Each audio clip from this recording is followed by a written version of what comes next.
Assalamualaikum semua dan salam sejahtera.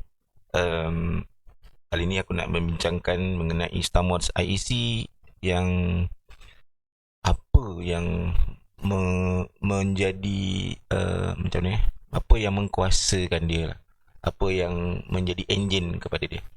So StarMods IEC ni adalah sebuah multifunction AIO. Boleh tengok dalam channel ni, dalam senarai video-video yang aku pernah buat untuk StarMods IEC ni, ada pelbagai mode dia yang aku tunjukkan. Ada mode untuk Boro Bridge, ada mode untuk OCC, ada mode untuk RDA, RTA dan RDTA dan 510, ada mode untuk Squong. Dia juga boleh digunakan sebagai OMTAP. Jadi banyak function dia. Dan apabila dia banyak function, of course lah dia mesti dijana kuasakan oleh otak ataupun brain dan juga CPU yang berkuasa. Jadi kita boleh tengok StarMods IEC ni bahagian chipset dia dekat sini guys. Manakala power button dia di belakang, di bahagian sebaliknya, di sebelah sana. Dia punya button penyelarasan atas bawah kiri kanan dia di sebelah sini, dan dia screen dia agak kecil lah. Okay guys, sebelum tu aku nak bagi tahu chipset yang diletakkan di dalam StarMods IEC ni adalah chipset yang dibangunkan oleh syarikat Yihi. Setengah orang panggil Yihai, tak kisahlah mana pun. Dan nama ataupun nombor untuk chipset itu adalah SX570, kalau aku tak silap lah. I can be wrong, but dia bukan menggunakan DNA, dia tidak menggunakan die codes, dan dia tidak menggunakan proprietary yang dibina sendiri oleh syarikat ini, syarikat StarMods ini, tetapi dia menggunakan Yihi ataupun Yihai punya chipset, iaitu SX570. Jadi untuk power on, kau kena tekan button fire ni. Fire ni di belakang, bahagian belakang. Manakala display dengan button ni di bahagian button pengoperasian atas bawah ni, ataupun button kiri kanan ni di bahagian tepi sebelah sini. So tekan fire button 5 kali dengan pantas, dia akan fire, dia akan on. 1 2 3 4 5. Star IEC, nampak dia terus masuk. Okay, dan kalau nak off pun sama, 5 kali fire button. 1 2 3 4 5. Bye. Okay, so bila dah off tu tak adalah tekan power ke tekan apa, tak ada apa-apa yang beroperasi lah. So nak hidupkan, nak switch on dia, kena tekan 5 kali 1 2 3 4 5. Dia ada logo Star, ada logo IEC, barulah dia masuk ke menu dia. Okay, ini bahagian menu dia lah. Secara ringkas aku tunjukkan, dia display dan skrin dia agak kecil lah agak. Atas ni adalah bateri punya status indicator, bawah ni adalah curve punya power. Dia akan tunjukkan, nanti aku tunjukkan apa, ada berapa banyak curve. Lepas tu ni adalah wattage punya number yang kita boleh selaraskan. Kita boleh, ni kanan kanan ni naik button ni, dan kiri ni turun. Boleh juga kalau nak picit lama, dia lagi laju lah. Dia punya naik turun ni kalau kita picit dengan lama. Lepas tu bahagian ni adalah bahagian coil resistance, dan bawah ni adalah dia punya voltage, power voltage dia. Dia punya indicator untuk voltage. So dalam mode ini dipanggil main screen lah. So macam mana nak masuk menu dia? Nak masuk menu, kena tekan fire button ni 3 kali guys. So tengok 3 kali aku tekan, dia akan masuk menu. So menu ni kau boleh pilih kiri dan kanan. Okay, so kalau dia akan bermula dengan watts. So dari watts ni kita tengok kanan, temperature, temp, TMP, kemudian bypass, kemudian brightness, kemudian upgrade. Lepas upgrade tu dia akan pergi ke watts balik. So kita tengok satu-satu watts. Bila kita nak select, nak pilih ataupun nak mengaktifkan function watts tu, kita tekan fire. So nak pergi ke menu balik, kita tekan lagi 3 kali power button yang ini, kita tekan lagi 3 kali. 1 2 3. So watts, sekarang ni dalam mode dia watts ataupun wattage. Sekarang ni pergi ke temp, TEMP, temperature control, kemudian tekan fire button untuk select. Nampak? Dia ada tulis set room temperature.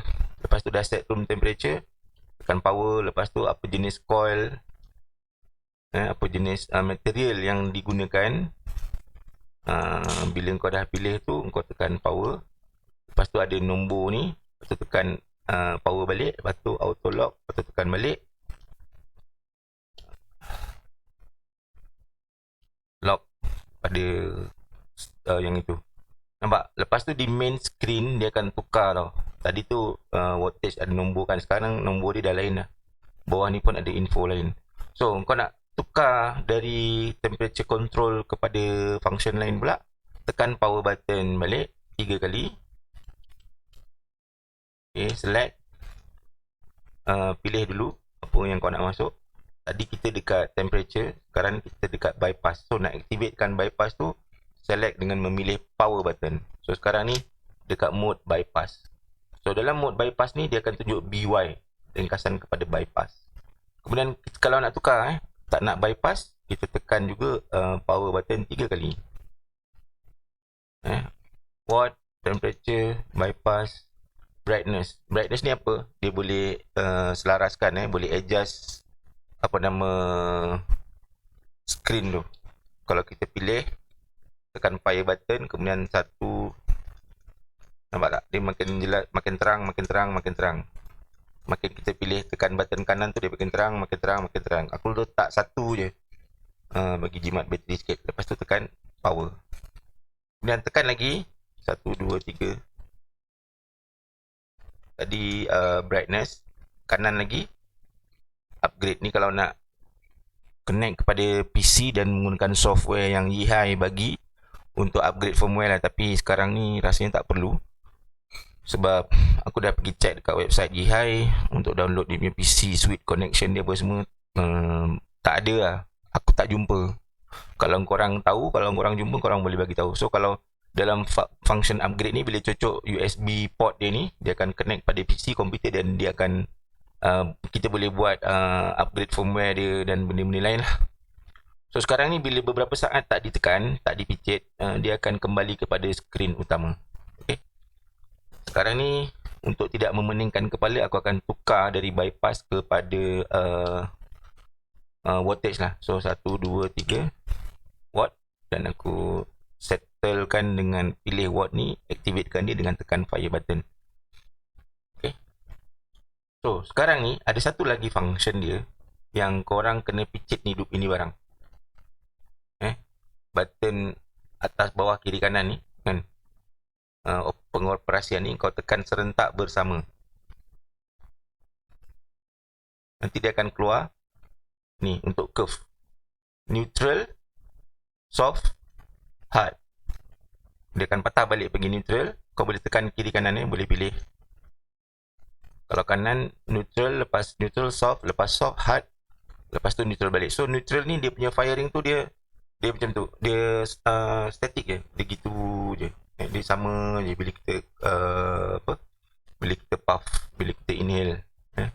Dia sama je. Okay, kalau ke function soft, dia akan mula-mula lembut, lepas tu dia naik. Lepas tu dia akan maintain. Okay, kalau hard, dia akan start dengan tinggi firing dia tu. Tinggi dulu, lepas tu dia akan rendah, lepas tu stable gitu. So benda ni boleh dirasai apabila korang sedut lah. Dalam video ni tak boleh nak tunjuk. So kalau katalah nak pilih neutral, select fire button, nanti dia akan keluar tulisan neutral kat situ. So itu dia punya orang kata function yang boleh diakses apabila memicit atas bawah ni serentak. Neutral, soft, hard. So katalah pilih hard. Dekat hard, tekan fire, dia akan masuk dan activatekan hard itu, function hard itu. So itu ciri-ciri yang ada lah. So memang salah satu kekurangan display dalam chipset SX570 ni adalah puff counter tak ada lah. Ke kat mana aku pun tak pasti guys. Sebab kalau ikutkan, dia memang beberapa function itulah. Dan aku terus terang kata, aku akan gunakan dua function saja, iaitu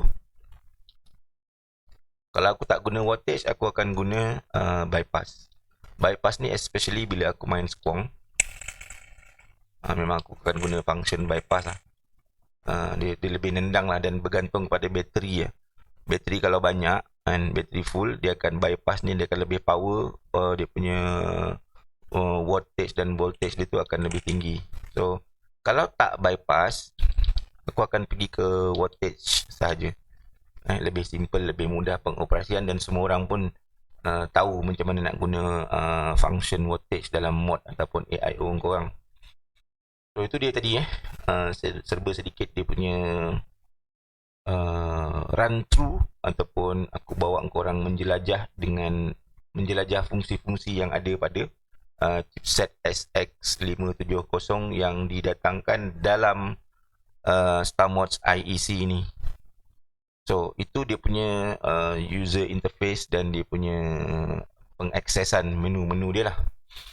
Untuk orang yang mungkin baru pertama kali pakai menu yang macam ni, mungkin akan rasa pening ataupun banyaknya menu kan. Tapi sebenarnya tak, dia biasa je. Cuma kalau korang yang jenis suka menggodek-godek mengeksplore dan membuat kajian sendiri, mungkin banyaklah yang korang akan jumpa pada function temperature control. Aku tak main temperature control, aku tak tahu, dan aku hanya main wattage ataupun bypass sahaja. Okay. Jadi chipset yang dibangunkan oleh syarikat Yihai ataupun Yihi ni, SX570 ni, pada mulanya aku anggap dia adalah sebuah chipset yang okey, yang nak pakai tak adalah banyak masalah. Letak pada set mode dia untuk wattage memang senang lah, simple macam mod-mod yang lain, macam AIO yang lain kan. Nak power lagi, kuat, naikkan lagi dia punya wattage. Kalau nak main tak berapa nak power sangat, rendahkan dia punya wattage kan. Itu simple. Tapi macam mana nak cakap, sejujurnya lah, untuk kegunaan aku, SX570 ni ada banyak kekurangan dia. I'm not talking about this. I'm not talking about the chipset. Dari segi UI, dari segi apa, itu tak ada masalah. Tapi I'm talking about the firing. I'm talking about dia punya tenaga dia dalam memberikan pembakaran yang baik dan mengeluarkan cita rasa liquid yang bagus. Itu aku ada problem sikit nak terima dia. Sebab pada aku lah, ini again, this is a subjective punya opinion. Pada aku chipset dia ni sangat-sangat lembab, sangat-sangat tak mampu nak mengeluarkan macam mana nak cakap. Okay, kalau nak di-comparekan lah, aku tak perlu comparekan dia dengan DNA lah. Untuk DNA 60, pada aku yang boleh dibandingkan adalah SX600. Tapi untuk SX570 ni aku boleh bandingkan dengan, mungkin kalau korang biasa pakai Pulse AIO. Pulse AIO sedap lagi. RBA yang sama, build quality yang sama, coil yang sama, kapas yang sama, liquid yang sama, aku letakkan dalam tank satu lagi, aku bubuh kat sini. Lepas tu aku layan, dan lepas tu RBA yang sama aku bubuh dalam Pulse AIO menggunakan tank Boro. Dekat Pulse AIO lagi sedap oh. Firing sama, katalah kat sini 35, dekat sana pun, dekat Pulse pun 35. Tapi dari segi dari segi sampai flavoring dia, manis dia, kombinasi dia, pemecahan layer dia, kalau liquid tu memiliki pelbagai layer, dekat sini susah. Dekat sini dia just tembak je. Dekat sini dia just chipset dia tak mampu lah, terang je lah cakap macam tu. Bukan nak mengkondem, bukan nak memburukkan dan merendahkan chipset SX570. Dari segi hardware, AIO ni okey. AIO ni memang memang multifunction. Tapi dari segi chipset dia, pada aku, untuk kegunaan aku, sangat mengecewakan. Aku tak dapat merasai kenikmatan yang aku dapat. Contohnya, aku tak perlu bandingkan dengan DNA lagi sekali. Cuma aku nak cakap, dengan Pulse pun dia kalah. Dari segi firing, galak dia. Dari segi konsistensi dia. Dari segi contohnya, hari ni kau set up satu coil, Kau set up satu kapas, satu liquid, kau bubuh kat sini, and then kau main, okay, kau dah jumpa setting yang kau suka. Besok kau layan balik, dia dah jadi lain. Dia tak macam Pulse AIO. Tak kisahlah Pulse AIO OG ke, Pond 5 ke, Mini ke. Yang itu lagi konsisten dari segi firing. Dekat sini banyak kekurangan dia. Dan even aku tak letakkan RBA, aku tak letakkan coil, aku tak letak dalam mode squong, aku guna OCC, OCC PNP original, masuk dekat sini, Stamos IEC, flavoring dia out. Sampai aku tak dapat rasa dia punya detail dia tu. Manis memang manis mat, tapi kadang-kadang kita bukannya nak flavor tu rasa manis. Nak manis minum air teh tarik. Minta manis boleh manis kan, tapi kenikmatan menikmati flavor tu tak keluar kalau pakai SX570 dalam Starmods IEC ni. Itu aku punya pendapat. Terulang, ini cita rasa, again, cita rasa masing-masing dan terpulang kepada budi bicara masing-masing. Sekiranya korang ada peluang nak test, boleh ditest dulu. Dan versi yang SX570 ni buat masa ni di Malaysia, inilah dia versinya yang ada. Padahal syarikat Starmods ni dia buat dua versi. Satu yang menggunakan SX570, satu versi lagi benda yang sama, hardware, body semua sama, tapi chipset dia DNA 60. Harganya lebih mahal lah. Kalau di convert kepada RM, RM1,000 juga kan, 1,000 lebih-lebih juga. USD 280 satu version dan juga USD 360 satu version lagi, yang mana body dia lebih detail, lebih tebal, lebih hardware dia lebih premium. Tapi untuk yang iteration yang ini, chipset dia memang sangat mengecewakan. Itu je lah aku punya pendapat berkenaan dengan chipset yang ada pada Starmods IEC ni. Nak terima tak terima itu hak korang. I'm talking about my experience. I'm talking about my experience using it. Sangat-sangat kecewa lah. Dan aku tak set up untuk MTL. Kena ingat, aku bukan MTL punya kaki. So aku set up RDL dan juga DTL lah. Kadang-kadang tembak sampai 50 watt pun tak rasa. Tak dapat dia punya bahasa Jawa yang cakap pulen. Dia punya bulat flavoring tu tak dapat. Dia kosong, empty, flat, dry dalam ni. Dan all the time. Bukannya kalau bateri weak ke jadi macam tu, tak. Kalau bateri penuh pun, bubur dalam ni pun, SX ni tak dapat nak bagi tendangan yang aku inginkan.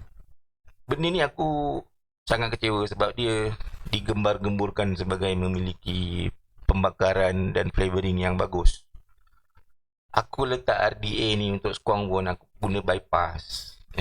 Kalau watt pun aku letak 45-50 watt. Sebab kalau aku bubuh 20, 25, 30, 35, kononnya nak jimat bateri ke apa, memang tak sampai langsung. Bypass dengan 50 watt pun kadang-kadang dapat dia punya manis, lepas tu kosong, lepas tu tak dapat layer dia kan. Contoh kat dalam ni adalah vanilla custard tobacco. Kadang-kadang dapat rasa tobacco je dengan manis je, vanilla dia hilang. Padahal ni nitrous ni. Dan benda yang sama, nitrous ni kalau aku pacak dekat mod lain, aku dapat semua layer. Firing sama je, firing 30, 35. Tapi kat sini jadi kosong. Sorry guys, kalau siapa-siapa yang membeli ni dan memang minat dengan SX570, itu hak korang. Tapi pada aku, kalau korang betul-betul nak beli Starmods IEC, cari yang versi DNA. Versi 570 versi yang SX570 ni tak perlu dicari lah. Kalau kau nak cari, nak beli yang murah macam ni, lepas tu kau nak tukar chipset dia jadi DNA, itu atas kebijaksanaan dan bajet korang sendiri lah. Ataupun korang nak tukar kepada chipset SX 600 pun, itu pun hak korang masing-masing. Tak ada siapa yang nak menghalangkan. Cuma pada current iteration dia chipset ni tak boleh lah. Pada aku tak boleh lah. So guys, itu dia tadi aku punya pendapat mengenai chipset SX570 yang ada pada Starmods IEC ni, dan juga cara-cara pengoperasian Starmods IEC ni. Terima kasih kepada semua yang menonton. Jangan lupa subscribe, jangan lupa sebarkan kepada kawan-kawan kaki-kaki vapor semua. Wak Asri sini. Assalamualaikum.